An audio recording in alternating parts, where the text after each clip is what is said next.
नाजरीन आदाब। पिछले 10-12 सालों से हिंदुस्तान जैसे अजीम जमहूरी मुल्क की तारीख को तब्दील करने की मुसलसिल कोशिशें की जा रही हैं। कभी महात्मा गांधी के कातिल नाथूराम गॉडसे की पूजा की जाती है तो कभी औरंगज़ेब आलमगीर की खबर को मिसमार करने के लिए तहरीक चलाई जाती है। गर्ज के मुल्क की फ़िरक़े वाराना हम आहंगी को मुतासिर किया जा सके और शीरो शकर की तरह रहने और बसने वाले अजीम हिंदुस्तान के हिंदू भाइयों और मुसलमानों के दरमियान नफ़रत पैदा करे। इंतहा तो इस वक्त हो गई जब निसाबी किताबों में तारीख़ को तोड़ मरोड़ कर पेश किया जाने लगा। कौमी तालीमी निसाब तैयार करने वाले अहम महकमे NCERT की जानिब से नौनिहाल नस्लों के जहनों को फ़िरक़े वाराना रंग देने वाला निसाब तैयार करने के इल्ज़ामात का भी सामना है। इस खुसूस में all India professional Congress academia vertical की जानिब से distortion of history in text books and it's implication के उन्वान पर हैदराबाद में एक सेमिनार मुनक्किद हुआ था, जिससे खिताब करते हुए मुमताज़ मौर्रिख और समाजी जहदकार राम पुनियानी ने हक़ाइक़ को मंजर आम पर लाने का क़याम किया है। इस मौके पर राम पुनियानी से मुल्क की तारीख़ के हवाले से सवालात भी किए गए। तो पेश है सियासत TV के नाजरीन के लिए राम पुनियानी के इस हवाले से तकरीर और मैंने इस प्रकार का महत्वपूर्ण कार्यक्रम आयोजित किया है और उसमें मुझे बुलाया है, इसके लिए आपका बहुत बहुत धन्यवाद। साथ ही साथ इतनी उदारता से आपने मेरे काम को सराहा है, उसके लिए भी धन्यवाद। अपनी बात शुरू करने के पहले मैं एक सुझाव देना चाहता हूँ कंचन जी। आज आप मालिया जी के शुरुआत के संबोधन में सुनवाई करने की मेहरबानी नहीं करते हैं। मालिया जी के जो कमेंट्स रहे हैं, कंचन जी के जो भाषण था और मैडम का जो बोलना था बहुत महत्वपूर्ण है। इसको या तो PDF के रूप में पॉपुलर किया जाए या लेखों के रूप में किताब निकाली, ये मेरा सुझाव है, बाद में आप देख सकते हैं। तो खैर, जैसे इतिहास की बात हो रही है, मुख्य रूप से मैं इतिहास पर ही सीमित रहूँगा क्योंकि बाकी बहुत सारी बातें पहले ही मेरा काम काफ़ी आसान हो गया है। और जब इतिहास की बात करते हैं तो पहले तो एक जरा सोचिए कि मैं पेशे से इतिहासकार नहीं हूँ। अगर आपने मेरा परिचय पढ़ा होगा तो IIT में बायोमेडिकल इंजीनियरिंग पढ़ाता था, इतिहास में कहाँ से लटक पड़ा। तो सरल बात यह है कि मुझे थोड़ा समाज के बारे में एक प्रतिबद्धता लगी। एक ये इतिहास पढ़ाने के पहले IIT में काम करते समय मैं थोड़ा सा मजदूरों के आंदोलन को समझने की कोशिश करता था, थोड़ा जुड़ता भी था। 6 दिसंबर 1992 उसने मेरे जो कमिटमेंट के रास्ते को थोड़ा बदल दिया मतलब पहले भी कोई काम था समाज को में आगे तरक्की करना, डेवलपमेंट करना, पर 6 दिसंबर को रास्ता ऐसा बदला। तब तक मुझे लगता था ये सांप्रदायिकता क्या है, हिंदू मुसलमान का सवाल क्या है, ये तो उथला सवाल है, समाज की प्रगति होगी तो निकल जाएगा। उस दिन रात को मुझे कन्विंस हो गया कि ये प्रॉब्लम गहरा है और ये प्रॉब्लम, ये समस्या केवल मुसलमानों के खिलाफ नहीं है। ये समस्या जो है समाज के सभी जो तबके हैं हाशिए पर, सबॉर्डिनेट, जैसे दलित, मजदूर, महिला, आदिवासी, ये सब तबकों को दबाने के लिए ये राजनीति आ रही है। ये उस दिन मुझे काफ़ी क्लियर हो गया। अब बातचीत में आने के पहले थोड़ा सा मैं एक आपको सवाल पूछना चाहता हूँ। अभी कंचन जी ने कहा कि भैया मैं आज़ादी 1947 में मिली, क्या सब लोग इससे सहमत हैं? हाँ या ना? अरे बोलिए ना। अब मैं इसलिए पूछ रहा हूँ, ये एक बहुत बड़ी एक्टर है ना, झांसी की रानी बनती है, उसने बोला हमको आज़ादी 2014 में मिली। फिर एक दूसरा बड़ा एक्टर आया, वो बोले हमको आज़ादी मिली जब राम मंदिर बना। राम मंदिर तो देश में पहले भी बहुत थे, पर ये मंदिर खास था क्योंकि ये मंदिर वहाँ बनाया गया था जहाँ उन्होंने मस्जिद को तोड़ा था। और मंदिर भी खास ऐसा बना हुआ, आपने ख्याल किया होगा कि उसमें लीकिंग अरेंजमेंट ऑलरेडी था। है ना? ऐसा है कि भाई प्लास्टिक की जो वो प्लास्टिक की पॉकेट्स बनाते हैं उनका भी काम चले और हमारा भी काम चले, ये उसमें पहले से खैर। और ये जो 2014 की आज़ादी को मानने वाले लोग हैं, 2022 की आज़ादी को मानने वाले लोग हैं, तो मुझे लगता है ये सब जो चीज़ें चालू हुई, जैसे मैंने 6 दिसंबर को लाया, 2014 को लाया, 2022 को लाया, इसके पीछे सबसे बड़ा जो हथियार काम कर रहा है वो है सामाजिक चेतना। अमेरिका में एक बहुत बड़े मानवाधिकार कार्यकर्ता हुए हैं, नोम चॉम्स्की, और उस समय तो खैर अमेरिका जैसे अभी है, जहाँ मर्जी आए हमला कर दिया, जहाँ मर्जी आए तेल के कुओं पे कब्जा करना है तो आतंकवाद को खड़ा कर दिया, वो उसकी पुरानी पॉलिसी रही है। तो उसमें नोम चॉम्स्की लिखते हैं कि अमेरिका इतने खतरनाक काम कर सकता है क्योंकि ये लोगों के दिमाग को की विचारों को मैन्युफैक्चर करता है। लोगों की स्वीकृति चाहिए ऐसे काम के लिए, तो स्वीकृति कैसे की? राज्य सत्ता के माध्यम से, जो अपने स्वार्थ को पूरा करना चाहते हैं। और वहाँ भारत में देखा जाए तो राज्य सत्ता में डायरेक्ट आने के पहले भी वो राज्य सत्ता के कई अंगों में प्रवेश कर चुके थे। ये फर्क है, अमेरिका से आगे हैं ये लोग। आगे कैसे है? अमेरिका के पास जो सत्ता चाहती है वो था, ये तो जो शाखाएं चाहती, शाखाएं समझ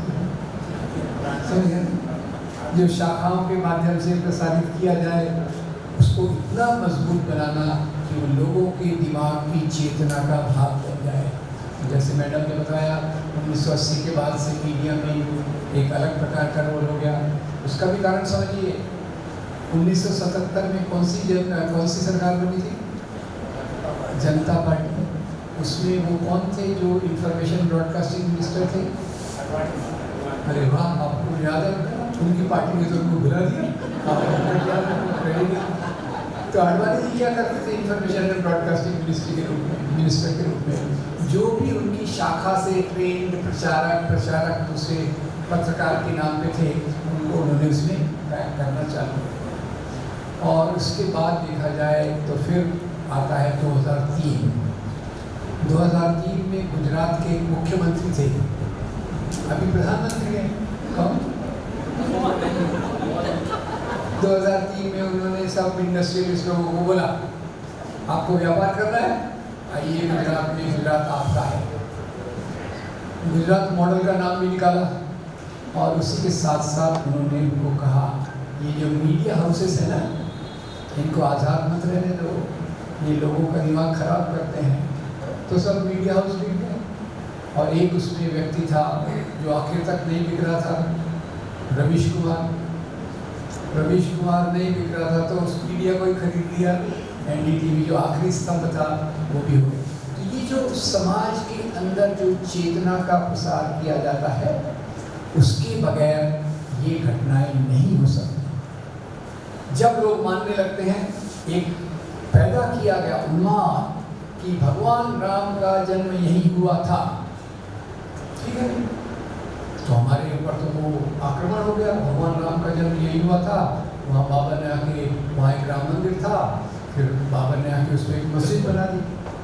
अब ये बात गहराई में आप जाइए तो अब भगवान राम का जन्म अगर देखिए आप, तो कौन से युग में हुआ था? त्रेता युग, राइट। मुझे ज़्यादा इतनी समझ नहीं है इन चीज़ों पर, त्रेता युग में हुआ था। कितने BC बिफोर वो अपना सेंचुरी, कितनी सेंचुरीज पहले ये भी पता नहीं, पर जन्म तो यही हुआ था। वही जो रथ यात्री का नाम आपने लिया ना, तो बोले जन्म यही हुआ था, तो मंदिर यही बनेगा। मंदिर यही बनेगा मतलब बाबरी मस्जिद तोड़ेंगे। और जिनको हम एक बहुत सोफिस्टिकेटेड कहते हैं, right man in the wrong party, जो कभी भी थे प्रधानमंत्री बने, कौन? अटल बिहारी वाजपेयी। बोलते हैं ना कितने शरीफ इंसान थे। तो 5 दिसंबर को उन्होंने लखनऊ में भाषण दिया कि भाई कार सेवा तो करनी है, कोर्ट ने आदेश दे दिया है, कार सेवा के लिए आपको जमीन को समतल करना पड़ेगा। तो साइड पे तो आएंगे आडवाणी जी, मुरली मनोहर जोशी और उमा भारती, और मैं आपको संदेश देके जा रहा हूँ कि ये बाबरी मस्जिद को तोड़ना है। सुप्रीम कोर्ट में केस चला, अभी आजकल वो चंद्रचूड़ जी फिर से इसमें हैं। उन्होंने बोला कि भाई पहले वहाँ पहला जो काम किया गया था तोड़ने का, वो तो बाबर ने किया इनडायरेक्ट वर्ड्स में। पर जब जजमेंट में कहीं भी उल्लेख नहीं है कि पहले यहाँ मंदिर था। वास्तव में जब खुदाई की गई वहाँ, तो मंदिर तो नहीं निकला। एक जैन विद्वान बोलते हैं वहाँ जैन मंदिर निकला, बुद्ध के स्कॉलर बोलते हैं कि वहाँ बुद्ध मंदिर के अवशेष मिले। खैर जो भी हो, पर वो दूसरी बात यह है कि अब इतिहास में ये पॉपुलर क्या किया गया, इसको जो सच्चाई है एक तरफ है, लोग ये क्या बनाया गया कि वहाँ भगवान राम का जन्म हुआ था और वहाँ एक भगवान राम का मंदिर था। अब ये भगवान राम का जन्म हुआ था, इसके बारे में एक मज़ेदार बात मैं आपको थोड़े सजेशन के साथ देता हूँ। हमारे एक महान मित्र हैं जो डॉक्यूमेंट्री फिल्मों के लिए बहुत मशहूर हैं, आनंद पटवर्धन। उनकी एक फिल्म अगर आपने नहीं देखी तो देखिएगा, उसका नाम है राम के नाम। राम के नाम फिल्म में शुरू में ही आनंद जी अपनी तकलीफ बताते हैं कि भाई मैं इसको डॉक्यूमेंट कर रहा था, मैं अयोध्या में गया तो मेरा काम आसान है, राम मंदिर जाऊंगा, पूछ लूँगा भाई क्या क्या है। और अयोध्या में जाके उनका पहली तकलीफ क्या हुई, अयोध्या में एक नहीं 50 राम मंदिर है, मोर द वेरियर। अब 50 राम मंदिर है तो ये गए पुजारियों के पास, पूछने लगे पुजारी जी आपका मंदिर किस बात के लिए प्रसिद्ध है। अब हर एक पुजारी का एक ही जवाब, क्या, भगवान राम का जन्म मेरे ही मंदिर में हुआ था। अब ये बात तो मैं मानता हूँ कण कण में भगवान है, पर क्या भगवान एक से ज़्यादा जगह पर जन्म ले सकते हैं, वो मुझे अभी तक पता नहीं चला। तो खैर ये भगवान राम की कहानी। और लगे आज एक छोटी मजाक की बात बता दूँ, अभी कहा जा रहा था रामायण का एक वर्जन नहीं है, एक मैनी रामायण नाम की किताब है, उसे बताते हैं जो रामानुजम का एसे इस पे था, उसको दिल्ली की यूनिवर्सिटी से निकाल दिया गया, क्योंकि इसमें यही है कि रामायण के अलग अलग प्रकार हैं वगैरह वगैरह। मैंने वो लेख पढ़ा, किताब पढ़ी, ज़्यादा चीज़ें तो याद नहीं रही। जैसे मेरे ख्याल से आंध्रा की रंगनायकम्मा, उन्होंने जो रामायण लिखी वो स्त्रियों के आधार पर लिखी। स्त्रियाँ कैसे देख रही हैं राम बचपन के रूप में, बच्चे के रूप में कैसे विकसित होती हैं, उसके बारे में देखती है। और दूसरा एक मेरे दिमाग में याद रहा, पता नहीं मेरे दिमाग में कुछ गड़बड़ है, एक थाई रामायण है, थाई रामायण, उसका नाम है राम किंग। और उसमें मज़े की बात ये बताते हैं कि हनुमान जी ब्रह्मचारी नहीं है, उनका घर स्त्रियों से भरा रहता था वगैरह वगैरह जो भी है। तो ये मुझे याद रहेगा, बाकी भी पूरे मैंने उसमें लेख भी लिखा है, वो मैं भी पूरा भूल गया। तो खैर ये अलग अलग प्रकार का इतिहास, माइथोलॉजी को इतिहास बना देना, इतिहास को गलत कर देना, ये बहुत बड़ा हथियार रहा है। उस पर मैं आऊँगा कि ये इतिहास को ही क्यों चुना गया लोगों में नफरत डालने के लिए, उस पर मैं आऊँगा। पर उसके पहले एक दो बात और, अभी उल्लेख आया था राणा प्रताप जी का, कि राणा प्रताप जी ने युद्ध जीता। पता है आपको क्या चल रहा था? अकबर और राणा प्रताप की लड़ाई। ये वहाँ एक राजस्थान में आजकल कौन सी गवर्नमेंट है? बीजेपी, सॉरी क्या करें, बीजेपी गवर्नमेंट है, उसकी उप मुख्यमंत्री का नाम है दिया कुमारी। दिया कुमारी कोई राजवंश से बिलोंग करती है। वो गई वहाँ का हल्दी घाटी के मैदान पे, तो वहाँ एक कॉपर का प्लाक कॉपर पे लिखा हुआ था कि यहाँ इस साल को इस तारीख को लड़ाई हुई अकबर और राणा प्रताप के बीच में, और इस लड़ाई में अकबर जीत गए। ये दिया कुमारी ने देखा, बोले कि एक हिंदू राजा कैसे हार सकता है, बदलो इसको। वो प्लाट निकाल दिया, दूसरा प्लाट लगा दिया, यहाँ राणा प्रताप जी लड़ाई जीत गए, अकबर को हरा दिया।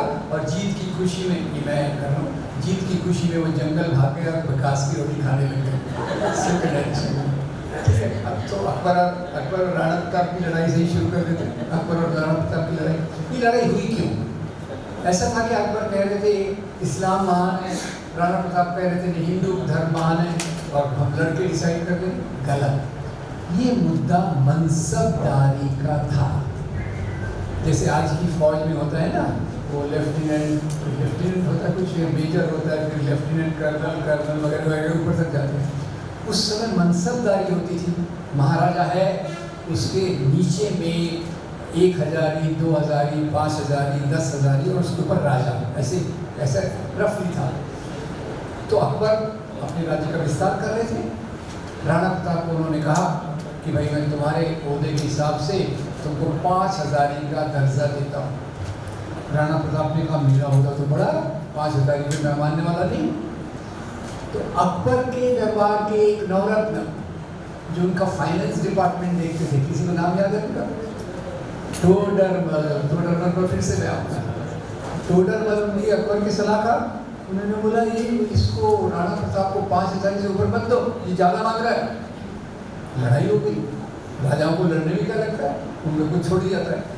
ये लड़ाई हुई हल्दी घाटी के मैदान में। अब इसका मुख्य भाग सुनिए। हल्दी घाटी के मैदान में अकबर खुद नहीं आए, छुट्टी की एप्लीकेशन डाली थी, अकबर नहीं थे, तो सेना का नेतृत्व कौन कर रहा था? सेना का नेतृत्व कर रहा था राजा मान सिंह। राजा मान सिंह कौन? अकबर के कमांडर इन चीफ, प्रमुख सेनापति, ये उनके कमांडर इन चीफ। तो अकबर के उनके अंडर में बहुत सारे राजपूत सिपाही, मुस्लिम सिपाही। अकबर की फौज का पहले मैंने जवाब दे दीजिए। अकबर की फौज में केवल मुसलमान है या हिंदू मुसलमान दोनों हैं? दोनों हैं। अब राणा प्रताप जी पे आता हूँ। राणा प्रताप जी कौन से घोड़े पे बैठते थे? चेतक। उसके नाम पे बजाज ने स्कूटर भी चलाया था, निकाला था, जो हम बहुत दिनों तक चलाते रहे। ठीक है, अब ये राणा प्रताप जी आए, खुद सेना का नेतृत्व कर रहे थे, और उनके 2 बड़े सेनापति थे। एक का नाम राम सिंह और दूसरे का नाम हकीम खान सूर। हकीम खान सूर के अंडर में 1000 पठान सिपाही थे। तो बताइए, राणा प्रताप की सेना में केवल हिंदू सिपाही थे या हिंदू मुसलमान दोनों थे? अकबर की सेना में हिंदू मुसलमान दोनों, राणा प्रताप की सेना में हिंदू मुसलमान दोनों। तो ये हिंदू मुसलमान की लड़ाई है या 2 राजाओं की लड़ाई है? ये लड़ाई धर्म के लिए कि सत्ता के लिए है? और आज हम गुरु मानते, अरे हिंदू राजा कैसे हार गया, बदलो प्लाट को बदलो। अब ये एक बात हुई। अब इसी प्रकार से आपको दूसरा बताता हूँ कि अभी हमारे महाराष्ट्र में छावा नाम की फिल्म बहुत चली, पर उसका एक और परिणाम भी हुआ। बाद में उसका नाम कोई नहीं ले रहा। क्यों? क्योंकि औरंगजेब के जब इतिहास में डीप में गए तो बहुत सारी बातें पता चली कि वो जो संभाजी महाराज थे, पहले 2 साल तक वो अकबर की, वो औरंगजेब की फौज में रह चुके थे, औरंगजेब के सहायक के रूप में। ये बात सामने आई। दूसरी ये बात सामने आई कि औरंगजेब के दरबार में भी ऑफिसर थे, और उसमें से 33% बड़े अधिकारी ये हिंदू राजा थे। उसमें एक हिंदू राजा हमारे महाराष्ट्र के छत्रपति शिवाजी महाराज को से लड़ने आया था, उसका नाम था राजा जय सिंह। औरंगजेब के दरबार के दूसरे साथियों का नाम, उनके साथियों का नाम बता दूं तो राजा जय सिंह, जसवंत सिंह और राजा रघुनाथ बहादुर। ये आपको पता नहीं होगा, मैं जानकारी दे देता हूँ। राजा रघुनाथ बहादुर ये टोडरमल के वंशज थे, और टोडरमल क्या करते थे अकबर के दरबार में? टोडरमल अकबर के दरबार में वही काम करते थे जो आज मोदी सरकार में निर्मला सीतारमण करते हैं। अब राजा रघुनाथ बहादुर और औरंगजेब अपने राज्य का विस्तार कर रहा था, और ख्याल कीजिए संभाजी को जो पकड़ के लाया उसका नाम था राठौर, एक राजपूत राजा थे, और इसीलिए ये सब चीज़ें हुई। फिर औरंगजेब का तो खैर नाम लेने से ही लोग मुझे रिजेक्ट कर देते हैं, औरंगजेब के बारे में बोल रहा है, ये मेरे बारे में बहुत उसमें फैलाया जाता है। मैं केवल सच्चाई बताना चाहता हूँ। औरंगजेब के बारे में कहा जाता है, अभी वो इसका ये थे ना, अभी आरएसएस के सरसंघचालक मोहन उन्होंने कहा भाई ठीक है, हमने राम मंदिर के आंदोलन में भाग लिया, पर मथुरा काशी भी हमको चाहिए, क्योंकि ये भी तोड़े गए थे। अब मंदिर तोड़ना मुसलमान राजाओं का काम था, ऐसा वो बोलते हैं। वो यहाँ आए इसीलिए थे कि यहाँ लोगों का धर्मांतरण करें और मंदिरों को तोड़े। तो इस मंदिर तोड़ने के बारे में मेरे दोस्त एक रविकांत हैं, उन्होंने एक पट्टाभी सीतारामैया की कहानी बताई। मैं इशारों में बोल रहा हूँ क्योंकि मुझे नहीं जाना। उन्होंने सच्चाई बता दी तो एक दिन के लिए उनको जेल हो गई। सच्चाई क्या थी कि उस मंदिर में ऐसा कुछ काम हो रहा था जो आसाराम बापू करते हैं। ठीक है, तो मैं आगे नहीं जाता, नहीं तो मेरे में भी मुसीबत आ जाएगी। अब ये जब बात हुई तो औरंगजेब ने मंदिर तोड़े। अभी दो बेहतरीन रिसर्च आए हैं, एक ऑड्रे ट्रस्के का एक्सेलेंट रिसर्च और दूसरा एक रिचर्ड ईटन का। वो बताते हैं कि राजा औरंगजेब ने करीब 10 मंदिर तोड़े, वेरी बैड, पर उसने 50 से ऊपर मंदिरों को दान दिया। अब आप क्या करेंगे? ये चुन के बताएंगे कि उसने ये मंदिर तोड़ा, ये नहीं बताएंगे कि उसने कामाख्या देवी के मंदिर को दान दिया, महाकाल के मंदिर को दान दिया, वृंदावन के मंदिर को दान दिया। इसे कहते हैं चुनिंदा इतिहास, सेलेक्टिव हिस्टोरियोग्राफी। इतिहास में आपको जो सूटेबल लग रहा है वो पिकअप कर लो, बाकी भुला दो। तो सब गलत चीज़ों को उन्होंने ले लिया। और औरंगजेब ने एक्चुअली वास्तव में जो लड़ाइयाँ भी लड़ी वो राज्य विस्तार के लिए लड़ी। अभी एक सबसे लेटेस्ट चीज़ जो आई थी, क्या अकबर को ग्रेट कहा जाता है अभी तक। ये मुझे याद है अपने वो जो नोबेल प्राइज विक्टर कौन थे, अमर्त्य सेन। अमर्त्य सेन ने कहा भारत में होने वाले राजाओं में 2 सबसे महान राजा थे, सम्राट अशोक और अकबर। क्यों कहा? मेरी उनकी धर्म की नीतियों के लिए, उस पर मैं जरूरत पड़ी तो आऊँगा, धर्म की नीतियों के लिए उसको कहते हैं। पर अब ये औरंगजेब महान है, इस बात को तो निकालना ज़रूरी है। इसलिए अभी नया एक शगुफा छोड़ा गया। अरे अकबर बड़ा क्रूर था, चित्तौड़ पे उसने आक्रमण किया, 30,000 लोगों को मरवाया, बड़ा क्रूर था। तो मैं जरा पूछना चाहता हूँ, कौन सा राजा क्रूर नहीं होता? राजा को दिखाने के लिए हम उसके हाथ में क्या दिखाते हैं, गुलाब का फूल या तलवार? वो तलवार सब्जी काटने के लिए रहती है, दुश्मन को मारने के लिए रहती है। अब ये जो अकबर का फिर से किया जा रहा है, तो हर एक राजा करता था। अब अशोक ने कलिंगा की लड़ाई में कितने लोगों को मरवाया था? राज्य के लिए राज्य विस्तार करना, दूसरे क्षेत्रों में लूटमार करना और अपने क्षेत्र में किसानों से लगान वसूल करना, ये हर एक राजा का काम था। उसमें धर्म कहीं आड़े नहीं आता था। मैं एक हिंदू राजा हूँ, जो कभी नहीं होगा। मैं एक हिंदू राजा हूँ, क्या मैं हिंदू प्रजा को कह दूंगा हिंदू भाई लगान माफ कर देता हूँ मैं आपका? कभी नहीं। लगान सामंती समाज का एक सबसे बड़ा शोषण का तत्व था, जो हर एक राजा लगाते थे, और राजा दूसरे क्षेत्रों में जाकर लूटमार भी करते थे। अब जैसे महमूद गजनवी का थोड़ा ले लेते हैं, बड़ा इंटरेस्टिंग है। ये कहते हैं कि महमूद गजनवी ने लिखा कि मैं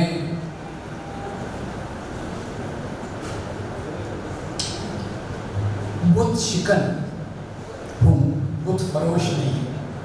मैं बुतों को तोड़ने वाला हूँ। जो मोहम्मद साहब के समय बुत पूजा बहुत होती थी, उसके विरोध में कहा गया भाई बुतों की पूजा क्यों करते हो?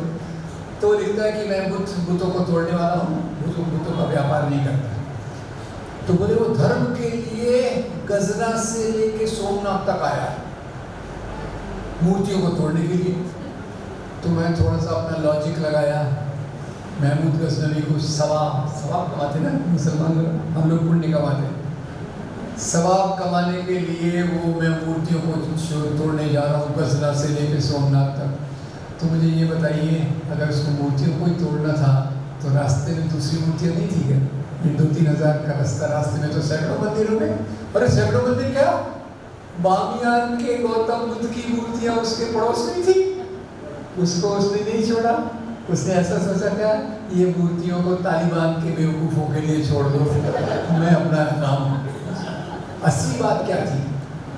असली बात थी, सोमनाथ में उस समय 150 करोड़ के बराबर की संपत्ति थी। मुंह में पानी आया?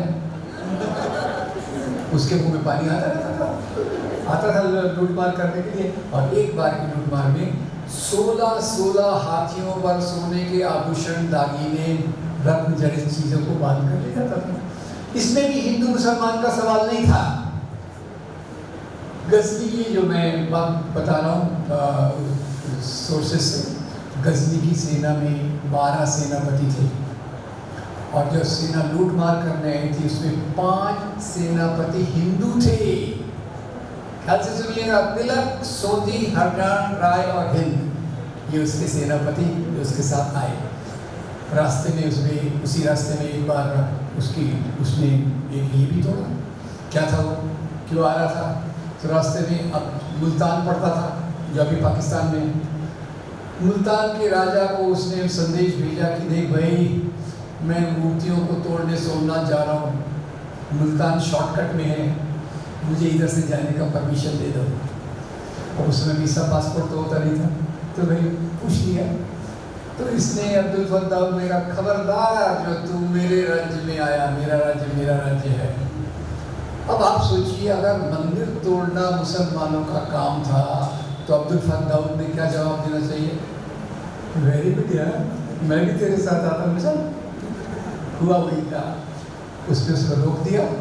2 मुसलमान राजाओं की लड़ाई हुई जिसमें मुल्तान की जामा मस्जिद टूट गई। सवाल नंबर 1, महमूद गजनवी ने सोमनाथ का मंदिर तोड़ने के पहले क्या तोड़ा? मस्जिद। अब वो सोना होना तो लूट के ले गया। उसके बाद उसका बेटा मसूद, बेटा या जो भी था, मसूद सत्ता पे आया। तो मसूद ने अपने जनरल तिलक का नाम याद रखना आसान है, लोकमान्य बाल गंगाधर तिलक को भेजा सेंट्रल एशिया कि भाई जाओ, मुझे पता चला है जासूसों के माध्यम से उस मस्जिद के नीचे किसी ने संपत्ति छुपा के रखी है। क्या करेंगे वो? जाएंगे संपत्ति लेने के लिए, मस्जिद का तोड़ेंगे। तो ये मंदिर मस्जिद तोड़ने का जो मामला है, अभी मैं आपको एक याद दिला दूँ, इतिहास की गहरी और जानकारी लेना हो तो 2 और महत्वपूर्ण यूट्यूबर हैं। एक है रुचिका शर्मा, बेहतरीन यूट्यूब वीडियोज उसके हैं, जरूर फॉलो कीजिए। और दूसरे अशोक कुमार पांडे। तो ये मैं इसलिए बता रहा हूँ कि हमको ज़्यादा अगर चेतना पैदा करना है तो इस प्रकार की चीज़ों को करना चाहिए। अब जैसे मैंने मंदिरों की बात की, तो मंदिरों के बारे में एक और बात बताना चाहूँगा जो अभी भी आप लाइब्रेरी में जाके चेक कर सकते हैं। 11वीं 12वीं शताब्दी में हिंदी के एक महान कवि थे, उनका नाम है कल्हण। कल्हण ने एक किताब लिखी, राजतरंगिणी। राजतरंगिणी में वो बताते हैं कि 11वीं शताब्दी के कश्मीर के राजा हर्षदेव ने अपने राज्य में एक नए अफसर की नियुक्ति की, अपॉइंटमेंट किया। उसका थोड़ा सा हिंदी का मैं आपकी परीक्षा लेता हूँ। उसका टाइटल था देवोत्पतन नायक। कितने शब्द है इसमें? पहला शब्द क्या है? देव, दूसरा उत्पतन, तीसरा अधिकारी। वो अधिकारी जो देवताओं की मूर्तियों को तोड़े। पर कौन सी मूर्तियों को तोड़े आगे लिखा था? भैया वही मूर्तियाँ तोड़ना जो सोने चांदी की हो, जिसमें हीरे जवाहरात जड़े हो। पत्थर की मूर्तियाँ आम लोगों के लिए छोड़ देना, वेरी सिंपल। और रुचिका शर्मा हमें बताती है कि सबसे ज़्यादा मंदिर जिसने तोड़े वो यही राजा हर्षदेव था। बहुत खर्चीला था। अब राजाओं को लग्जरी ऐश वगैरह तो सभी करते हैं, कोई नहीं करते पर ज़्यादातर करते हैं। तो उसके खजाना खाली हो गया था। तो उसको सोच के आइडिया आई, अरे मंदिरों में तो इतना सोना है, वो किस काम में आएगा? अपन लोग ऐसा नहीं सोचते, क्योंकि अपने मंदिरों में भी बहुत संपत्ति है, पर अपन बोलते भाई रहेगी भगवान के पास तो अच्छा है, जाने। ठीक है, अब ये हो गई मंदिर तोड़ने की बात। राजाओं की लड़ाई, राजाओं की जंग।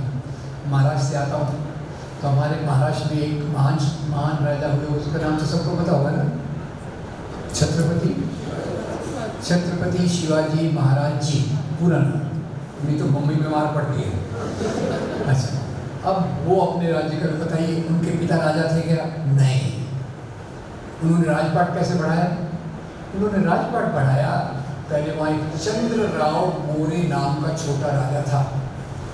ये मोरे के खजाने को उन्होंने लूटा, उसको लड़ाई में हराया और फिर अपनी उन्होंने सेना बना के पूरे उस एरिया में कब्जा किया। अब वो जब कब्जा कर रहे थे तो एक मज़े के हिसाब से मैं बताता हूँ, जब वो कब्जा कर रहे थे तो बीजापुर के नवाब आदिल शाह और दिल्ली में औरंगज़ेब, दोनों को लगा भाई ये शिवाजी का राज्य बढ़ेगा तो हमारा तो लगान कम होगा। तो जैसे मैंने आपको बताया, औरंगज़ेब ने राजा जयसिंह को भेजा शिवाजी को पकड़ के लाने के लिए, और इधर से जो आया जिसके बारे में ये हम बात करते हैं, बीजापुर के नवाब ने भेजा अपने जनरल को, उसका नाम किसी को याद है तो मुझे बता सकते हैं, मैं बोल रहा हूँ टेम्पररी, क्या नाम था वो जो हट्टा कट्टा पठार था? हाँ, अफजल खान, सॉरी एज बढ़ रही है। अफजल खान आया, उसने एक तंबू पे अपना, पहाड़ पे एक तंबू पे अपना बेस बनाया, और तंबू पे जब अपना बेस बनाया तो उसने शिवाजी महाराज को संदेश भेजा कि देखो भाई, मेरे को बीजापुर के नवाब ने भेजा है आपको हराने के लिए, आपसे लड़ने के लिए। हम लड़ाई क्यों करें, हम बातचीत करके मामले को सल्टा देते हैं, निपटा देते हैं। शिवाजी ने कहा हाँ ये तो अच्छी आइडिया है, बातचीत करना कभी भी अच्छी आइडिया है। तो शिवाजी फिर उसने दूसरी शर्त रखी कि आप जब आएंगे तो बिना किसी हथियार के आना। महाराज ने बोला no problem, I am brave enough to come. जाने लगे तो उनके एक बॉडीगार्ड जासूस ने उनको रोका, बोले महाराज कहाँ जा रहे हैं? बोले मैं अफजल खान को मिलने जा रहा हूँ। बोले आपकी तलवार कहाँ है? बोले हमारे बीच में समझौता है कि जब हम मिलेंगे हमारे पास कोई हथियार नहीं होगा। जासूस टेंशन में बोले महाराज नीचे उतरो। महाराज नीचे उतरे, बोले महाराज ये बताओ आपकी हाइट कितनी है? महाराज ने बोला 5 फुट 6 इंच वगैरह वगैरह। बोले अफजल खान की हाइट कितनी है? 6 फुट से कम है, 6 फुट से ज़्यादा? 6 फुट से ज़्यादा। आपका बॉडी साइज क्या है? हर एक का बॉडी साइज होता है, मेरा भी आपको दिख रहा है, आपका बॉडी साइज क्या है? या फिर इसको दूसरे भाग में रखेंगे कि अगर मान लो आज अफजल खान भी है, शिवाजी भी हैं, और अपने को उनको गिफ्ट देना है रेडीमेड शर्ट, तो शिवाजी महाराज को कौन से साइज का शर्ट देंगे? मीडियम दे दिया। अफजल खान को कौन सा शर्ट देंगे? XXX से बड़ा मिला तो शुक्रिया, नहीं तो XXX। बोले महाराज वो हाइट में आपसे ज़्यादा, साइज में आपसे ज़्यादा, वो तो गला दबा के आपका मर्डर कर सकता है। बोले मत बनो, ये गुप्त हथियार साथ में लेकर जाओ। क्या बोलते हैं इसको? बाघ नख। शिवाजी महाराज गए, अफजल खान ने सीधा उनका गला पकड़ा। महाराज ने अपना, हाँ सॉरी, तो ये जो जासूस था शिवाजी महाराज का, उसका नाम याद रखिएगा, उसका नाम था रुस्तम-ए-जमान। शिवाजी महाराज का जासूस रुस्तम-ए-जमान। शिवाजी महाराज गए, अफजल खान ने उनका गला पकड़ा, तो शिवाजी महाराज ने वाघ नख निकाल के अफजल खान के पेट में डाल दिया। अफजल खान गिर गया। अफजल खान की तरफ से उनका सचिव आया, शिवाजी महाराज पर तलवार चलाई, और उस सचिव का नाम था, अफजल खान के सचिव का नाम था कृष्णाजी भास्कर कुलकर्णी। आई रेस्ट माई केस हियर। ये जो हिंदू मुसलमान का मामला नहीं था, ये मामला था सत्ता का, जिसको धर्म के रूप में प्रस्तुत किया गया। अभी बहुत अच्छा वाक्य बोला था कंचन जी ने, पहले समाज के इससे हम धर्म को देखते थे, आज धर्म की नज़रों को सबसे देखते हैं। वेरी गुड सेंटेंस, मैंने याद रखा। क्यों? ये क्यों हुआ भारत में? ये हुआ भारत में अंग्रेजों के आने के बाद। पहले के समाज में देखिए, हिंदू मुसलमान एक था, एक दूसरे के त्योहारों में जाना, एक दूसरे के कपड़े, खाना पीना, संस्कृति के कुछ पार्ट को अडॉप्ट करना। तो पहले की जो अगर बात बताऊं तो मैं आपको 2 उदाहरण देना चाहता हूं। अभी दिल्ली में कौन सी दरगाह है सर? निज़ामुद्दीन। बताइए, वहाँ जाने वाले केवल मुसलमान हैं, हिंदू मुसलमान दोनों हैं? और ये भक्ति संत जो है, कबीर, तुकाराम, नामदेव, नरसिंह मेहता, इनको केवल हिंदू मानते हैं, हिंदू मुसलमान दोनों मानते हैं। तो ये जो भक्ति सूफी परंपरा भारत की रही है, ये हिंदू मुसलमान की एकता का सबसे ऊंचा चरम बिंदु है। खैर, तो मैं बात कर रहा था अंग्रेज़ों में ये चाल क्यों चली और कैसे चली। अब हुआ अंग्रेज़ यहाँ आए, तो एक जवाब ज़रा दे दीजिए, अंग्रेज़ यहाँ क्यों आए? मेरे को टाइम बताइए, मैं थोड़ा एक बार अनकंट्रोल रहता हूँ। चलिए ठीक है, हम कहाँ थे? अंग्रेज़ यहाँ क्यों आए भाई? क्यों आए? सैर करने? नहीं, क्या व्यापार करने? व्यापार करके रुक गए क्या? नहीं, क्या किया फिर यहाँ? शासन किया। शासन करने के बाद क्या किया? लूट मार करके ले गए। हमारी गुलामी चालू होती है अंग्रेजों के पीरियड से। जब कोई राजा या शासक बाहर से निर्देश लेता है, अंग्रेजों को इंस्ट्रक्शंस कहाँ से आते थे? लंदन से। और संपत्ति लूट के कहाँ ले जाते थे? इंग्लैंड। इसके पहले के जो राजा थे, जिनको हम बहुत खराब मानते हैं, बाबर से लेके औरंगजेब, बहादुर शाह, जफर तक, वो राजा कहीं बाहर से निर्देश लेते थे क्या? काबुल, कांधार, मक्का, मदीना, यहाँ से संपत्ति लूट के बाहर ले जाते थे। याद रखिए, भारत की गुलामी, क्योंकि अपने प्रधानमंत्री बोलते हैं 1000 साल की गुलामी के बाद हम आज़ाद हुए हैं। वो तो पिछले 70 साल को भी आज़ादी का पीरियड नहीं मानते, जब से वो आए तभी से आज़ादी है। आज़ादी का मतलब क्लियर समझ लीजिए कि अंग्रेज़ों के आने के बाद हम गुलाम बने। फिर आता हूँ, जो आपको पता है उसी से बिल्डअप करते हैं। 1857 की क्रांति, विद्रोह, अपराइजिंग, जो भी आप कहिए, हुआ। इसका लीडर कौन था? बहादुर शाह जफर। बहादुर शाह जफर के साथी कौन थे? तात्या साहब टोपे, नाना साहब पेशवा, झांसी की। हिंदू मुसलमान मिलकर अंग्रेजों के खिलाफ लड़े। Right wrong? अंग्रेजों की सत्ता हिल गई, अंग्रेजों की सत्ता हिल गई, तो उन्होंने कहा अगर हमको भारत में राज्य करना है तो हमको कौन सी नीति लगाना पड़ेगा? Divide and rule. 1818 में जेम्स मिल ने ऑलरेडी एक किताब निकाली थी, हिस्ट्री ऑफ ब्रिटिश इंडिया, उसको ब्रिटिश इंडिया कहते थे, और उसमें उन्होंने यहाँ के पीरियड को, हिस्ट्री को पीरियडाइज किया। पहला पुराना प्राचीन युग, हिंदू युग, मध्ययुगी मुस्लिम युग, और आधुनिक ब्रिटिश युग। चालाकी देखिए, हिंदू युग है, मुस्लिम युग है, और उनका राज क्या है? ब्रिटिश युग। वहाँ धर्म का नाम नहीं लेना, हम तो बड़े हैं, हम कहाँ धर्म के पीछे पड़े? Very correct, correct. अच्छा, ये जब हुआ तो उसके साथ उन्होंने इतिहास लिखवाया। इलियट एंड डॉसन नाम के 2 इतिहासकारों को बहुत पैसा दिया कि आप ऐसा इतिहास लिखाओ कि जिससे लोगों में फूट बढ़े। और इसलिए उन्होंने जो इतिहास लिखा उसमें राजा को धर्म के चश्मे से प्रस्तुत किया। जो आप कह रही थी कंचन जी, उसका ये एक्सप्लेनेशन है, धर्म के चश्मे से प्रस्तुत किया। इस राजा ने यह क्यों किया? क्योंकि वो मुसलमान था। उसने ऐसा क्यों किया? वो हिंदू था। तो पूरा एक्सप्लेनेशन उस पर हो गया। और ख़ास तौर से ब्रिटिश की मुसलमानों से ज़्यादा खुंदस या एक प्रकार से दुराग्रह था। क्यों? क्योंकि सत्ता ज़्यादातर उन्होंने ली, वो मुग़ल सत्ता से, मुग़ल लोगों से ली थी। और उधर यूरोप का भी एक मामला था, थर्ड क्रूसेड वगैरह में सलाहुद्दीन वगैरह के कारण वो इस्लाम को थोड़ा नीची नज़र से देखते थे। तो यहाँ से चालू हो गया एक प्रकार का इतिहास, जिसको कहेंगे कम्युनल हिस्टोरियोग्राफी, इतिहास को लिखने का सांप्रदायिक तरीका।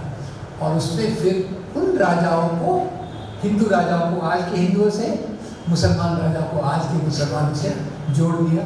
और उसमें ये देखने लग गए कि कौन कितना, जो आज के समाज में नफ़रत फैलाना है, नफ़रत फैलाने का सिलसिला वहीं से चालू होता है। तो एक तरफ ब्रिटिश इस प्रकार का इतिहास लाते हैं, कम्युनल हिस्टोरियोग्राफी, और दूसरी तरफ देखिए आज़ादी के आंदोलन के नेता गांधी और नेहरू, वो किस प्रकार का इतिहास लाते हैं। गांधी हिंद स्वराज में लिखते हैं, मुसलमान राजाओं के राज्य में हिंदू प्रजा चैन से रहती थी, हिंदू राजाओं के राज्य में मुसलमान राजा चैन से रहती है। कौन लिखा है?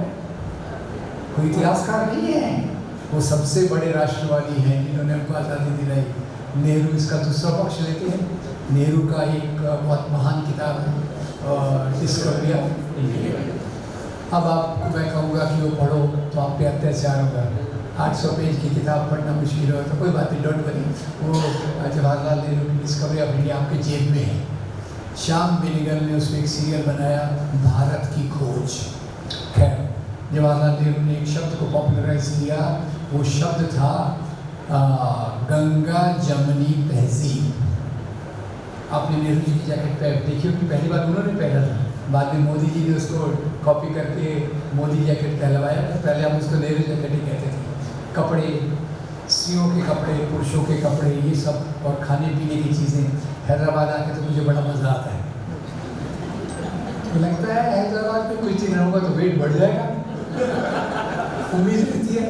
क्योंकि अभी भी मैं आ रहा था तो हमारे दोस्त आ रहे थे, मुझे पैराडाइज बिरयानी वाला दिख गया, तो बिरयानी के बारे में बहुत दिन से सोच रहा हूँ, बिरयानी तो आई कहाँ से? तो पता चला बिरयानी आई थी ईरान से। ईरान में कहते हैं बिरयानी, और हमने उसमें मसाले और ये सब डाल के उसको बना दिया, ज़्यादा स्वादिष्ट बिरयानी बन गई। ये पूरा आप देखिए भारत की सभ्यता, संस्कृति, साहित्य, कला। आजकल तो उसमें ये कर रहे हैं, ये मत कीजिए, वो मत कीजिए, पर ये सब मिला जुला था, एक दूसरे से दोस्ती, प्रेम, मोहब्बत। ये मध्ययुगीन काल, राजा लड़ते थे सत्ता और धर्म के लिए, पर लोग एक दूसरे के जीवन का आनंद लेते थे, दोस्ती का आनंद लेते थे। यही बात जवाहरलाल नेहरू की किताब डिस्कवरी ऑफ इंडिया अंडरलाइन करती है, और मैं उम्मीद करता हूँ कि आप श्याम बेनेगल का वो सीरियल देखेंगे, दिखाएंगे, ताकि असली इतिहास की समझ आए। तो खैर, इस इतिहास का तो 3 वर्ष देख लीजिए। एक भारत के जो राष्ट्रवादी थे, उन्होंने इतिहास को कहा मिला जुला इतिहास है। और जवाहरलाल नेहरू का एक और सेंटेंस याद दिला लूँ कि आज कहते हैं ना कि ये देश हिंदुओं का है, केवल हिंदुओं का है, तो नेहरू लिखते हैं भारत की सभ्यता से मैं बहुत प्रभावित हूँ। क्यों? कि भारत एक टाइम सेट यानी एक स्लेट की तरह है, जिस पर एक के बाद एक लेयर, एक के बाद एक टेक्स्ट लिखी गई। पर खासियत क्या थी कि नई टेक्स्ट में नया जो लिखा गया उसने पुराने को मिटाया नहीं, और पुराना जो था वो नए से मिलता जुलता गया। तो इसलिए भारत की सभ्यता के प्रति बहुत तो ये जवाहरलाल नेहरू हमारे आदर्श पुरुष, जिन्होंने इतिहास को इस प्रकार से देखा। तो इसलिए आप देखेंगे आज़ादी के आंदोलन के दौरान हिंदू मुसलमान कितना कंधे से कंधा मिलाकर के लड़े। ये भी एक बहुत गलतफहमी है कि भारत का पार्टीशन केवल मुसलमानों के कारण हुआ। मुसलमानों ने पाकिस्तान की मांग रखी, अंग्रेज़ों ने उसको मदद कर दी, और कांग्रेस सब ऐसे भी बहुत कमज़ोर है, उसने हामी भर दी। ऐसा नहीं है, ये मामला ऐसा है कि आज़ादी के आंदोलन में सभी धर्मों के, सभी जातियों के स्त्री और पुरुष बराबरी से कंधे से कंधा मिलाकर लड़े। खैर, सांप्रदायिक ताकतों पर मैं ज़्यादा न जाकर ये बताना चाहूँगा। दूसरा तो फैलाया गया कि भाई इस्लाम, मुसलमान राजाओं का सबसे बड़ा क्राइम क्या था, सबसे बड़ा अपराध क्या था कि उन्होंने तलवार की जोर पर यहाँ इस्लाम फैलाया।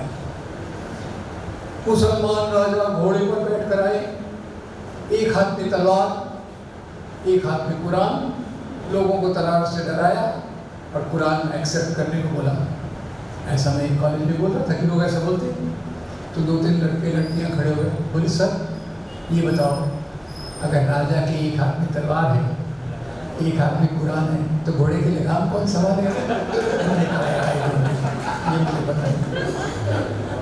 और इसी से मैं आपको बता दूं कि राजा लोग धर्म नहीं फैलाते, राजा लोग सत्ता फैलाते हैं।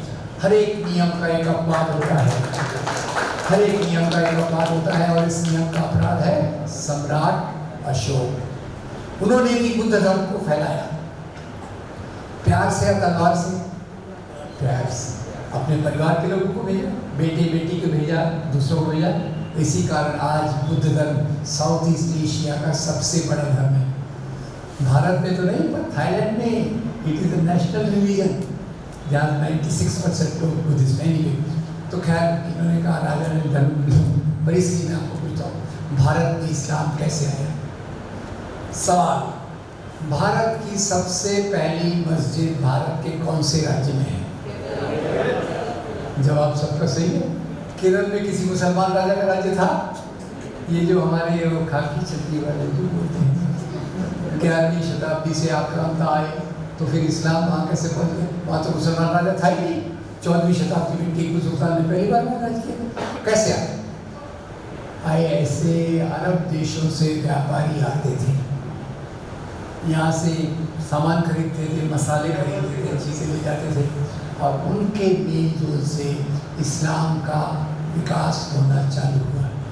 और इसमें इसकी निशानी के लिए सबसे भारत की पहली मस्जिद जो है वो केरला की चेरामन जुम्मा मस्जिद है। चेरा सबसे पहली है और बाद में तो खैर उत्तर भारत के पश्चिम भारत से पहले भी लोग आए थे।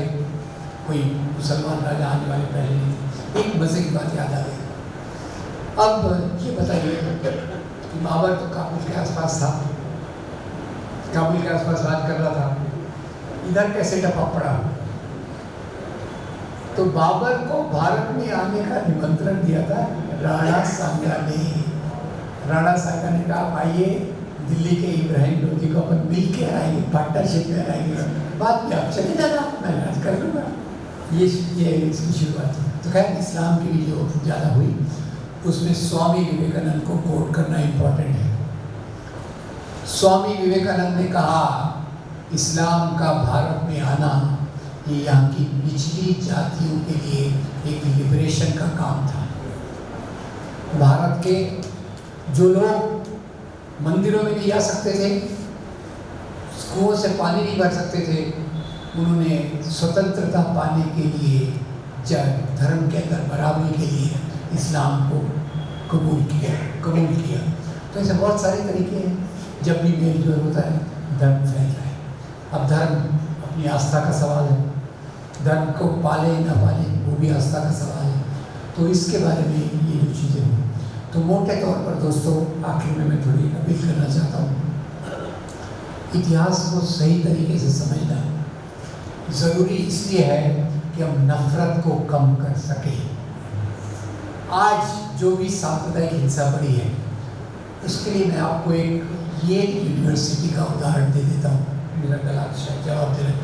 येल यूनिवर्सिटी का उदाहरण देता हूँ। येल यूनिवर्सिटी का नाम आपने सुना है? मैंने भी नहीं सुना। येल यूनिवर्सिटी मैंने पहले मैं आपको बताता हूँ मैंने कैसे सुना। आपने ये थी ना तो MHRD मिनिस्टर जो सास भी स्मृति ईरानी, अरे लोगों ने बोला ये तो कितनी कम पढ़ी लिखी है, तो मुझसे भी तो भाई बोले देखो कम पढ़ी लिखी हो तो ये देखो मैं ये यूनिवर्सिटी से डिग्री लाई, मैं बहुत प्रभावित हो गया उनसे। ये यूनिवर्सिटी का रिसर्च फॉलो किया तो उसमें है और अच्छा एक सवाल पहले पूछते तो बात को बीच में रोक दी। दंगे होते हैं या करवाए जाते हैं? दंगे कौन करवाएगा? जिससे दंगों को फायदा। तो ये यूनिवर्सिटी का रिसर्च कहता है कि पहले नफरत फैलाई जाती है, नफरत न हो तो दंगे नहीं फैलाए जा सकते। ये मेरी समझ है। नफरत फैलाई जाती है, दंगे करवाए जाते हैं और उसके बाद एक पार्टी पावर में आ जाती है जिसको आपने इस राज्य से पावर से फेंक दिया। आपका बहुत धन्यवाद। ऐसे ही पेंटिंग कीजिएगा। क्या तो ये सवाल है आज आखिर में मुद्दा तो ये आता है कि हम इस मामले से निपटे कैसे। Philosophers have interpreted the world in so many ways. Point, however, is to change it. इसको बदलना हमारी जिम्मेदारी है। उसके लिए समाज में ऊपर से लेके नीचे तक अलग अलग लेयर्स में काम करने की ज़रूरत है। ग्राउंड लेवल पे मैं आपसे निवेदन करूँगा, टीचर्स, समाज के साथी इस प्रकार के मैसेज को समाज में ले जाएं कि मामला हिंदू मुसलमान का नहीं है, मामला मूल्यों का है। और कंचन जी ने आपको बताया हिंदू धर्म और हिंदुत्व ये एक ही नहीं है। हिंदुत्व जो है वो एक राजनीति है, ब्राह्मणवादी मूल्य और आर्य नस्ल। दक्षिण के लोग ये भी नोट कर लें, ये दो का मिलावट करके वो हिंदुत्व बनाते हैं और वो हिंदुत्व के आधार पे अपनी राजनीति चलाते हैं। तो हमको मुकाबला किसी धर्म से नहीं है, सभी धर्मों के नैतिक मूल्य हमें स्वीकार्य है। नैतिक मूल्य, हमारा झगड़ा जो है वो सामंती मूल्यों से है, जमींदारी मूल्यों से है। हमारा झगड़ा सारांश में बताओ तो एक तरफ मैं रखता हूँ अम्बेडकर को, एक तरफ मैं रखता हूँ एक व्यक्ति को जिसका नाम है के सुदर्शन। नाम सुना नहीं? सुना? कोई बात नहीं, ऐसा नाम नहीं सुने तो नहीं चलता है, पर वो आरएसएस के सरसंघचालक थे। अम्बेडकर ने आज़ादी के आंदोलन के समांतर अपना आंदोलन चलाया, समता के लिए मनुस्मृति को चलाया। क्यों चलाया? का इस किताब में शूद्र और महिलाओं के गुलामी के कानून दिए हैं, ये कानून मुझे मंजूर, इसलिए मैं इस किताब को जला रहा हूँ। वही बाबा साहब बाद में जाकर भारतीय संविधान की ड्राफ्टिंग कमेटी के अध्यक्ष, और भारतीय संविधान के कहते हैं स्वतंत्रता, समता, बंधुता और न्याय, इस तरफ। और इस तरफ मैं रख रहा हूँ के सुदर्शन, सन 2000 में आरएसएस, समझ गए ना? आरएसएस के सरसंघचालक बने और उन्होंने बयान दिया कि भारतीय संविधान विदेशी मूल्यों पे बना है। अब ये मूल्य देशी विदेशी होते हैं कि पूरी मानवता के होते हैं? विज्ञान की खोज किसी एक देश की होती है, पूरी मानवता की। तो उन्होंने कहा इस संविधान को फेंकना चाहिए और एक ऐसा संविधान लाना चाहिए जो प्राचीन भारत के मूल्यों पर बना। मुद्दा यहाँ है, हमें संविधान के रास्ते पे चलना है और जो गैर बराबरी के मूल्य हैं उनके विरोध में संघर्ष करना है। और ये संघर्ष ज़मीनी लेवल पर नफरत को दूर करके, सच्चाई को पहुंचा के, सामाजिक धरातल पर जो भी संगठन काम कर रहे हैं अल्पसंख्यकों के लिए, दलितों के लिए, स्त्रियों के लिए, इनके बीच में मेल जोल होना चाहिए। मैं दलितों के लिए काम करूँगा पर संविधान को बचाने के लिए आपके साथ कंधे से कंधा मिला के चलूँगा। तीसरा, राजनीतिक धरातल पर वही तो मैं सही कहूँगा, अगर देश को बचाना है तो आज एक ऐसा अलायंस चाहिए जो भारतीय संविधान को लेकर चलता है, जो भारतीय संविधान के मूल्यों को लेकर चलता है, केवल भारतीय संविधान को सिर पे लगा के नाटक नहीं करता। ये दो में फर्क समझ लीजिए। नाटक वालों को छोड़िए, सच्चाई वालों को पकड़िए, समाज को बेहतर बनाइए। Thank you very much. नाजरीन, इस उन्वान पर नए मुखर्रिर के साथ दोबारा आपकी खिदमत में हाजिर होंगे। तब तक के लिए सियासत टीवी की सारी टीम को दें इजाज़त। खुदा हाफिज़।